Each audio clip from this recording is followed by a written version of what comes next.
गाड़ियों पर चढ़ जाइए। क्या नाम किन से कहा?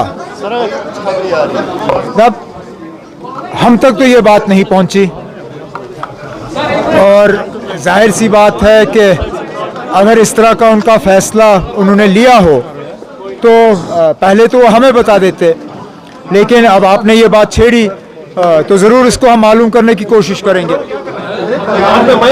हमारे पहले चॉइस के उम्मीदवार पे तो मियाँ साहब ही थे और फिलहाल जब तक हम मियाँ साहब के मुंह से नहीं सुनते कि वो इलेक्शन नहीं लड़ सकते, हमारे उम्मीदवार मियाँ साहब ही रहेंगे। अभी देखते हैं आगे क्या करना होगा।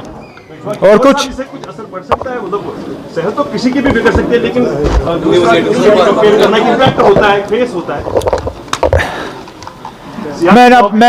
मैं इस बात में अभी जाऊंगा नहीं। जैसे मैंने आपसे कहा, अखबार के जरिए खबरें जो हैं हमेशा सही नहीं होती, कभी कभार इन खबरों में हम गलती भी खा जाते हैं।